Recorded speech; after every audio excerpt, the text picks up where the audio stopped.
Magandang araw guys, meron akong share sa inyo na video. So yung mga sino dyan nung may mga coins na mga ganito. Ito lalo na to, yan, ito, namumula na guys, diba? Pulang-pula na siya. Yan, yung iba pa. So namumblema tayo minsan kung anong gagawin natin dito kasi hindi naman to nabibili na kahit saan eh. Sa mga grocery store, hindi na ito nabibili, babalik lang sa ito.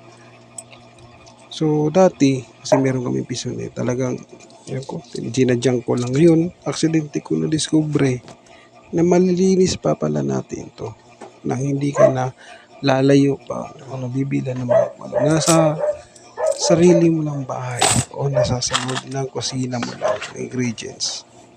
Unang-una na dito yung lemon o itong suka. Ordinaryong suka lang to guys. Lemon lang to.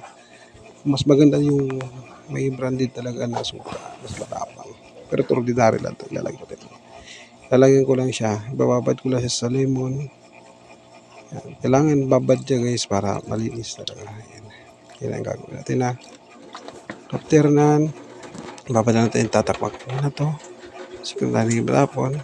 Then, mag-a-add lang tayo ng kunting asin.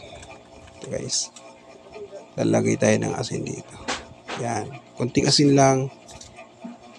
Para meron lang siyang yung gaspang ba. Na nakakatulong din siya na makakatanggal siya ng mga ano. Then mag-a-add tayo ng dishwashing liquid. O kahit anong dishwashing liquid. Joy ba na branded dyan? O ano ba napibili sa kanto dyan? Lagyan mo lang para may bula lang siya. Para malinis naman siya. Alug natin.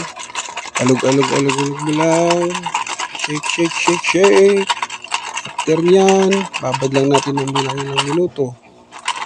Ilang minuto lang ang kailangan natin guys. So sa video ito, hindi naman ito lahat malilinis talaga ng ura-urada eh. So meron dito, malinis kagaya nito. Ito, 5 pesos. Yan, piso. Hindi pa ganun kalinis yung piso.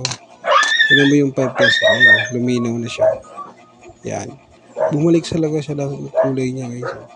Hindi mo na kailangan brushan o ano ba. Pero mas maganda okay rin yung brushan mo para talagang malinis na malinis.